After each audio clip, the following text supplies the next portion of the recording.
السلام علیکم ورحمۃ اللہ وبرکاتہ۔ آج کی اس ویڈیو میں ہم بات کریں گے حضرت یوسف علیہ السلام کے بارے میں۔ حضرت یوسف علیہ السلام حضرت یعقوب علیہ السلام کے چھوٹے بیٹے تھے اور یعقوب علیہ السلام حضرت ابراہیم علیہ السلام کے پوتے تھے۔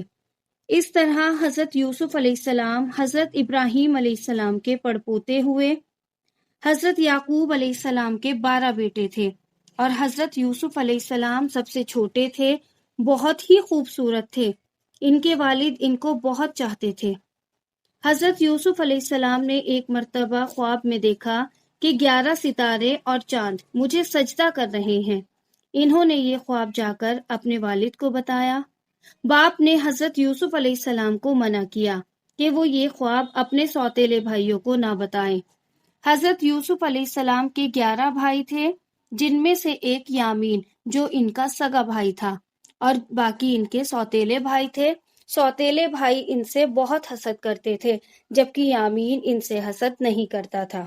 حضرت یوسف علیہ السلام کے سوتیلے بھائیوں نے مل کر مشورہ کیا کہ ہمارے ابا جان یوسف علیہ السلام کو بہت چاہتے ہیں اور ہم کو اتنا نہیں چاہتے، اس لیے یوسف علیہ السلام کو جان سے مار دیا جائے۔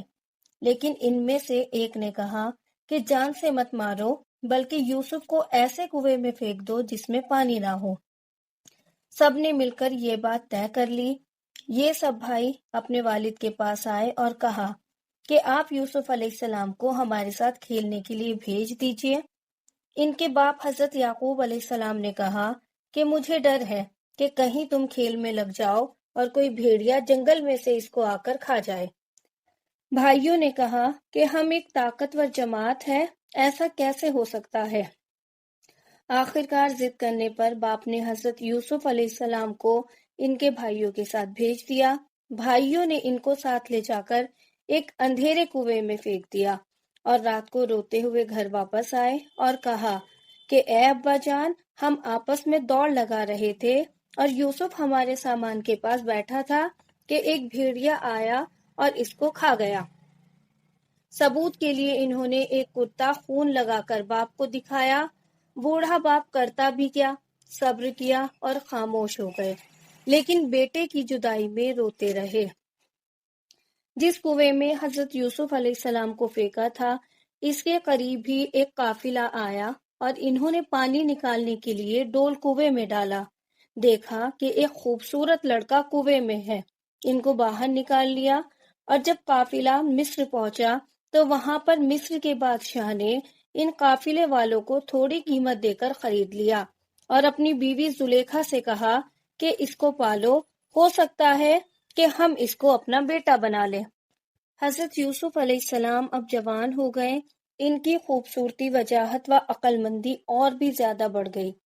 زلیخا عزیز مصر کی بیوی ان پر فریفتہ ہو گئی اور ان کو ان کے نفس کی جانب سے پھسلانے لگی۔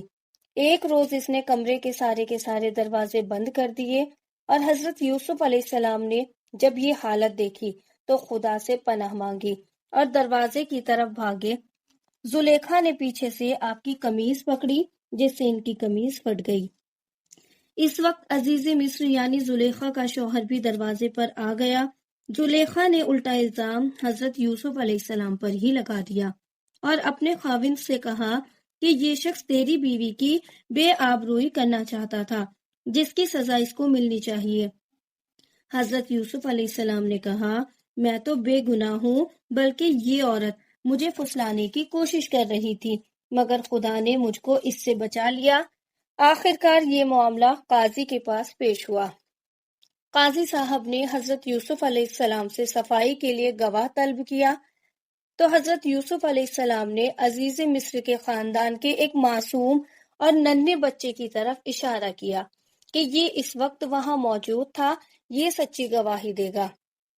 اس چھوٹے بچے نے کہا کہ اگر قمیض آگے سے پھٹی ہے تو یوسف علیہ السلام مجرم ہے، اور اگر قمیض پیچھے سے پھٹی ہے تو حضرت یوسف علیہ السلام سچے ہیں اور زلیخا جھوٹی ہے۔ جب حضرت یوسف علیہ السلام کا کرتا دیکھا گیا تو وہ پیچھے سے پھٹا تھا۔ عزیز مصر نے حضرت یوسف علیہ السلام سے کہا کہ اس بات کو جانے دو، اور زلیخا سے کہا کہ تو معافی مانگ، حقیقت میں تو ہی قصوروار ہے۔ اس واقعے کی خبر سارے مصر میں پھیل گئی اور عورتیں آپس میں باتیں کرنے لگی کہ زلیخا اپنے غلام کو چاہتی ہے۔ جب زلیخا کو اس کا علم ہوا تو اسے اپنی بدنامی کا خیال آیا۔ اس نے ترکیب سوچی، وہ یہ کہ اس نے مصر کی عورتوں کی دعوت کی اور سب کے ہاتھوں میں ایک ایک چھری اور ایک ایک پھل دے دیا، اور اسی وقت حضرت یوسف علیہ السلام کو وہاں لے آئی۔ عورتوں نے جب حضرت یوسف علیہ السلام کے حسن و جمال اور خوبصورتی کو دیکھا تو وہ سب اپنے ہوش میں نہ رہی اور چھریوں سے بجائے پھلوں کے اپنے ہاتھوں کو کاٹ لیا اور کہنے لگی، واقعی یہ کوئی انسان نہیں، یہ تو کوئی فرشتہ ہے۔ زلیخا نے ان عورتوں سے کہا کہ یہ وہی شخص ہے جس کے لیے تم مجھے ملامت کرتی ہو۔ میں حقیقت میں اس کو چاہتی ہوں، اگر اس نے میری محبت کو ٹھکرا دیا تو میں اس کو قید کروا دوں گی۔ حضرت یوسف علیہ السلام کو جب ان باتوں کا علم ہوا تو انہوں نے اللہ تعالیٰ سے دعا کی کہ اے اللہ، تو ہی مجھے ان عورتوں سے بچا سکتا ہے۔ اگر میں ان عورتوں کے قریب میں آ گیا تو میں جاہلوں میں سے ہو جاؤں گا۔ اس سے یہ بہتر ہے کہ مجھے قید خانے میں ڈال دیا جائے۔ اللہ تعالیٰ نے حضرت یوسف علیہ السلام کی دعا قبول کی اور وہ جیل میں ڈال دیے گئے۔ حضرت یوسف علیہ السلام سے پہلے جیل میں 2 قیدی اور بھی تھے، ایک شاہی باورچی اور دوسرا بادشاہ کو شراب پلانے والا ساقی۔ ان کے خلاف الزام تھا کہ انہوں نے بادشاہ کو زہر دینے کی کوشش کی ہے۔ حضرت یوسف علیہ السلام جیل میں قیدیوں کو اللہ تعالیٰ کی باتیں بتاتے رہے اور خدا کا پیغام پہنچاتے رہے۔ ایک دن یہ دونوں قیدی حضرت یوسف علیہ السلام کے پاس آئے اور انہوں نے کہا کہ ہم نے ایک عجیب خواب دیکھا ہے۔ ساقی نے کہا کہ میں نے دیکھا ہے کہ بادشاہ کو انگور کی شراب پلا رہا ہوں۔ باورچی نے کہا کہ میں نے دیکھا ہے کہ میرے سر پر روٹیاں ہیں اور پرندے ان کو نوچ نوچ کر کھا رہے ہیں۔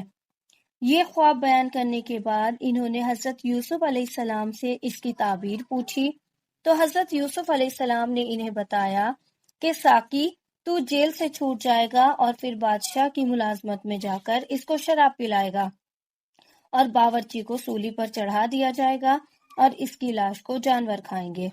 اور ایسا ہی ہوا، اللہ تعالیٰ نے ساقی کو رہا کرا دیا اور باورچی کو سولی ہو گئی۔ حضرت یوسف علیہ السلام ان کے بعد بھی سالوں تک جیل میں رہے، لیکن کسی کو ان کی رہائی کا خیال بھی نہ آیا۔ اتفاقاً ایک مصر کے بادشاہ نے خواب میں دیکھا کہ 7 دبلی پتلی گائیں 7 موٹی تازی گایوں کو کھا رہی ہیں، اور 7 ہری اور 7 سوکھی ہوئی بالیاں دیکھی۔ بادشاہ نے اپنے درباریوں سے اس کی تعبیر پوچھی، مگر کوئی بھی صحیح جواب نہ دے سکا۔ اس موقع پر ساقی کو یاد آیا کہ اس نے اپنا خواب جب یہ جیل میں تھا تو حضرت یوسف علیہ السلام سے پوچھا تھا، اور آپ کا جواب بالکل صحیح ہوا تھا۔ اس نے کہا کہ جیل میں ایک شخص ہے جو خواب کی صحیح تعبیر بیان کرتا ہے۔ تو بادشاہ سے، جس کو عزیز مصر کہتے تھے، اجازت لے کر وہ جیل میں گیا اور حضرت یوسف علیہ السلام سے سارا واقعہ بیان کیا۔ تو حضرت یوسف علیہ السلام نے فرمایا کہ اس خواب کی تعبیر یہ ہے کہ 7 سال اس ملک میں خوب غلہ پیدا ہوگا اور 7 سال سخت قحط پڑے گا، اور پھر 1 سال آئے گا جس میں خوب بارشیں ہوں گی اور خوب غلہ پیدا ہوگا۔ جب اس شخص نے بادشاہ کو جا کر یہ خبر سنائی، اس نے کہا کہ حضرت یوسف علیہ السلام کو بلایا جائے۔ جب وہ دوبارہ حضرت یوسف علیہ السلام کے پاس گیا اور بادشاہ کا پیغام سنایا تو یوسف علیہ السلام نے فرمایا، ان عورتوں کا کیا حال ہے جنہوں نے اپنے ہاتھ کاٹ لیے تھے؟ بے شک میرا رب ان کے مکر و فریب سے واقف ہے۔ بادشاہ نے ان عورتوں کو بلا کر پوچھا تو انہوں نے کہا کہ ہم نے حضرت یوسف علیہ السلام میں کوئی برائی نہیں دیکھی۔ یہ دیکھ کر زلیخا بھی بولی کہ اب جب حق بات ظاہر ہو ہی گئی ہے، اب جب سچ سامنے آ ہی گیا ہے تو میں بھی سچ بات بتا ہی دیتی ہوں کہ حضرت یوسف علیہ السلام کو میں نے ہی ورغلایا تھا اور وہ بالکل سچے ہیں اور بالکل نیک ہیں۔ اب جب بادشاہ کو یوسف علیہ السلام کا سارا سچ پتا چل گیا اور پتا چل گیا کہ یہ نیک انسان ہے، تو بادشاہ نے حضرت یوسف علیہ السلام کو رہا کرنے کا فیصلہ کیا۔ حضرت یوسف علیہ السلام جب جیل سے رہا ہو گئے تو بادشاہ نے حکم دیا کہ یوسف کو عزت کے ساتھ بلایا جائے، میں شاہی خدمت ان کے سپرد کروں گا۔ حضرت یوسف علیہ السلام آئے اور بادشاہ سے بات چیت کی۔ حضرت یوسف علیہ السلام نے کہا کہ مجھ کو شاہی خزانے کا وزیر مقرر کیجیے، میں اس کی بہتر حفاظت کروں گا۔ بادشاہ نے منظور کیا اور انہیں شاہی خزانے کا وزیر مقرر کر دیا۔ آخر کار وہ قحط کا زمانہ آ گیا جس کا بادشاہ نے خواب دیکھا تھا، اور اس کا اثر اس جگہ بھی پہنچا جہاں حضرت یوسف علیہ السلام کے والد اور بھائی بھی رہتے تھے۔ چنانچہ حضرت یعقوب علیہ السلام نے اپنے بیٹوں کو غلہ لانے کے لیے مصر میں حضرت یوسف علیہ السلام کے پاس بھیجا۔ جب حضرت یوسف علیہ السلام کے بھائی آئے تو حضرت یوسف علیہ السلام نے ان کو پہچان لیا، اور بھائی حضرت یوسف علیہ السلام کو نہیں پہچان سکے۔ حضرت یوسف علیہ السلام نے ان کو غلہ دیا اور کہا کہ اگلی دفعہ آؤ تو اپنے دوسرے بھائی کو بھی ساتھ لے کر آنا، ورنہ میں تم کو غلہ نہیں دوں گا، اور اپنے ملازموں سے کہہ دیا کہ جو قیمت انہوں نے غلے کی دی ہے وہ بھی چپکے سے ان کے سامان میں رکھ دو تاکہ وہ پھر مصر آئیں۔ جب انہوں نے اپنا سامان کھولا اور اس میں ساری رقم دیکھی تو یہ بھائی بہت خوش ہوئے۔ پھر باپ سے کہا کہ دیکھیے شاہی مصر نے ہماری رقم بھی واپس کر دی ہے، آپ ہمارے ساتھ بھائی کو ضرور کر دیں، ہم خوب حفاظت کریں گے اور ہم کو سامان بھی زیادہ ملے گا۔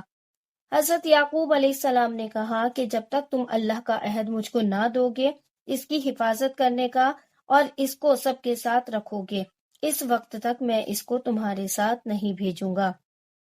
آخر کار سب بھائیوں نے عہد کر لیا۔ حضرت یعقوب علیہ السلام نے ان کو نصیحت کی کہ تم سب ایک دروازے سے داخل مت ہونا۔ آخر جب یہ سب علیحدہ علیحدہ دروازوں سے داخل ہوئے تو حضرت یوسف علیہ السلام نے اپنے سگے بھائی یامین کو بتایا کہ میں تمہارا سگا بھائی ہوں اور میں تم کو اپنے پاس رکھوں گا۔ آخر جب ان سب کا سامان تیار ہو گیا تو حضرت یوسف علیہ السلام نے اپنا ایک برتن اپنے سگے بھائی کے سامان میں چپکے سے رکھوا دیا، اور اعلان ہوا کہ شاہی کٹورا گم ہو گیا ہے، جس نے لیا ہو وہ دے دے، اس کو ایک اونٹ غلہ انعام دیا جائے گا۔ سب بھائیوں نے انکار کیا۔ بادشاہ کے آدمیوں نے کہا کہ جس کے سامان میں سے نکلے اس کو روکے رکھے، اس کی یہی سزا ہے، ہمارے ملک کا بھی یہی قانون ہے۔ پھر تمام بھائیوں کی تلاشی لی گئی، آخر کار یامین کے سامان میں سے وہ کٹورا نکلا۔ اس طرح حضرت یوسف علیہ السلام نے اپنے بھائی یامین کو اپنے پاس روک لیا۔ بھائیوں نے دیکھا تو کہنے لگے اس کا بھائی بھی چور تھا۔ حضرت یوسف علیہ السلام نے سب کچھ سنا اور خاموش رہے۔ اب سب بھائیوں نے مل کر حضرت یوسف علیہ السلام سے درخواست کی کہ اس کا باپ بہت بوڑھا ہے، اس پر رحم کھا کر اسے چھوڑ دیجئے اور اس کی جگہ ہم میں سے کسی کو پکڑ لیجئے۔ حضرت یوسف علیہ السلام نے کہا اللہ کی بنا جو چور کو چھوڑ کر بے گناہ کو پکڑوں۔ جب یہ لوگ بالکل مایوس ہو گئے تو سب نے مل کر مشورہ کیا کہ اب کیا کرنا چاہیے۔ تو سب سے بڑے نے کہا تم نے اللہ کی قسم کھا کر اپنے باپ کو یقین دلایا تھا کہ اس کو ضرور واپس لاؤں گا، اس لیے میری تو ہمت نہیں ہے کہ باپ کو منہ دکھاؤں، یا تو خود حاضر ہونے کی اجازت دے یا پھر اللہ کوئی دوسری صورت پیدا کر دے تو اور بات ہے۔ تم لوگ جاؤ اور جو کچھ ہوا ہے ٹھیک ٹھیک جا کر اپنے باپ سے بیان کرو، اگر وہ اپنی تسلی کرنا چاہیں تو اس گاؤں کے لوگوں سے پوچھ لے کہ جہاں ہم ٹھہرے تھے اور اس قافلے سے معلوم کر لے جس کے ساتھ ہم مصر آئے ہیں۔ اس مشورے کے بعد یہ لوگ گھر پہنچے اور والد صاحب کو تمام قصہ سنایا۔ انہوں نے سنتے ہی کہا تمہارے دلوں میں یہ بات گھڑ لی ہے، بہرحال صبر کرنا ہی اچھا ہے، امید ہے کہ اللہ ہم سب کو ایک جگہ جمع کرے گا، وہی خوب جانتا ہے کہ یہ کیا ہو رہا ہے، اور ان سے دوسری طرف رخ کر لیا۔ حضرت یوسف علیہ السلام کے غم سے ان کی آنکھیں سفید ہو گئی تھی۔ حضرت یوسف علیہ السلام کے بھائیوں نے کہا ابا جان آپ تو یوسف کے غم میں غمگین رہتے ہیں اور ایک دن آپ اسی غم میں جان دے دیں گے۔ انہوں نے کہا میں اپنی شکایت تو اللہ سے کرتا ہوں اور میں ایسی باتیں جانتا ہوں جن کی تمہیں خبر بھی نہیں ہے۔ جاؤ یوسف اور اس کے بھائی کو تلاش کرو، وہ مصر ہی میں کہیں نہ کہیں مل جائیں گے، اللہ کی رحمت سے نا امید ہونے کی کوئی وجہ ہی نہیں ہے۔ اب ایک بار پھر سب بھائی مل کر مصر پہنچے۔ حضرت یوسف علیہ السلام سے گھر والوں کی بری حالت بیان کی اور کہا کہ ہم اپنے ساتھ بہت تھوڑا سا سامان لائے ہیں، مگر چاہتے ہیں کہ آپ پورا پورا غلہ دیں۔ حضرت یوسف علیہ السلام نے اپنے گھر کا یہ حال سنا تو بے تاب ہو گئے، ان سے رہا نہ گیا اور انہوں نے اپنے بھائیوں سے کہا، تم جانتے ہو کہ تم نے یوسف اور اس کے بھائی کے ساتھ کیا کیا کیا ہے؟ بھائیوں نے نہایت تعجب اور حیرانی کے ساتھ پوچھا کہ کہیں آپ ہی تو یوسف نہیں ہے؟ تو یوسف علیہ السلام نے فرمایا، ہاں میں ہی یوسف ہوں اور یہ میرا بھائی ہے۔ اللہ نے ہم پر بڑا احسان کیا ہے، بے شک جو شخص نیک زندگی بسر کرتا ہے اور صبر سے کام لیتا ہے، اللہ تعالیٰ اس کا بدلہ دیتا ہے۔ جب تمام بھائیوں کو یقین ہو گیا کہ جس کے دربار میں ہم اس وقت کھڑے ہیں ہمارے بھائی یوسف ہیں، تو سب نے مل کر اپنے گناہوں کا اقرار کیا۔ تو یوسف علیہ السلام نے فرمایا کہ تم کوئی فکر نہ کرو، تم پر کوئی الزام نہیں لگے گا، اللہ تمام گناہوں کو معاف کرے، وہی سب سے زیادہ رحم کرنے والا ہے۔ جاؤ میرا کرتا میرے باپ کے چہرے پر ڈال دو، ان کی بینائی لوٹ آئے گی، اور پھر سب کو یہاں لے آؤ۔ ادھر قافلہ مصر سے روانہ ہوا اور ادھر حضرت یعقوب علیہ السلام نے اپنے گھر والوں کو یہ خوشخبری دی کہ مجھے یوسف علیہ السلام کی بو آ رہی ہے۔ انہوں نے سنا تو کہا کہ تمہارے سر پر ایک ہی خبر سوار ہے، آخرکار قافلہ آ گیا۔ حضرت یوسف علیہ السلام کا کرتا ان کے سامنے رکھ کر تمام حالت سنائے تو انہوں نے گھر والوں سے کہا، دیکھو میں نے تم سے نہیں کہا تھا؟ آخر سب بیٹوں نے مل کر آپ سے گناہوں کی معافی مانگی اور مصر کو چل دیے۔ حضرت یوسف علیہ السلام سے ملاقات ہوئی تو انہوں نے ماں باپ کو اپنے پاس ٹھہرایا اور کہا، خدا چاہے تو مصر میں امن اور آرام کے ساتھ رہیے۔ پھر ان کو اپنے ساتھ تخت پر بٹھایا، سب کے سب بھائی شاہی آداب بجا لائے۔ آپ نے فرمایا، یہ میرے خواب کی تعبیر ہے، اللہ نے اس کو سچ کر دکھایا۔ اس نے مجھ پر بڑا احسان کیا جو مجھے قید سے چھڑایا، اور شیطان نے جو فساد میرے اور میرے بھائیوں کے درمیان ڈال دیا تھا، اللہ تعالیٰ نے اسے بھی دور کر دیا۔ بے شک میرا رب خیر کی حکمت کو جانتا ہے۔ اے میرے پروردگار، تو نے مجھے حکومت دی، باتوں کا مطلب سمجھا دیا۔ اے زمین اور آسمان کے پیدا کرنے والے خدا، تو ہی دنیا اور آخرت میں میرا کام بنانے والا ہے، مجھے مسلمان ہی ماننا اور نیک بندوں کے ساتھ ملا دینا۔ غرض ایک عرصے تک حضرت یوسف علیہ السلام اللہ کے بتائے ہوئے قانون کے مطابق مصر میں حکومت کرتے رہے، لوگوں کو اللہ کی طرف بلاتے رہے، برائیوں سے روکتے رہے اور بھلائیوں کو پھیلاتے رہے۔ ملک مصر کو اچھائیوں سے بھر دیا اور بالآخر اللہ کے پاس چلے گئے، یعنی آپ کی وفات ہو گئی اور آپ مصر میں دفن ہوئے۔ دیکھیے حضرت یوسف علیہ السلام کو بھائیوں کی وجہ سے کیسی کیسی تکلیفیں اٹھانی پڑی، اندھیرے کنویں میں رہے، غلام بنے، جیل میں رہے، لیکن جب یہ سب اللہ کی آزمائش پوری ہو گئی اور اللہ پاک نے ان کو مصر کا بادشاہ بنا دیا تو بھائیوں سے کوئی بدلہ بھی نہیں لیا، بلکہ اللہ تعالیٰ سے ان کے گناہوں کی معافی کے لیے دعا کی اور خود بھی معاف کر دیا۔ ہم سب کو چاہیے کہ ہم اپنے بچوں اور اپنے بھائیوں کے ساتھ ایسا ہی سلوک کریں۔ قرآن شریف میں ایک دوسری جگہ آیا ہے جس کا مطلب یہ ہے کہ اگر تمہارے ساتھ کوئی زیادتی کرے اور تم اس کے بدلے اس کے ساتھ نیکی اور بھلائی کرو تو وہ دشمن تمہارا حقیقی دوست بن جائے گا۔ اللہ تعالی ہم سب کو ایسی ہی توفیق عطا فرمائے۔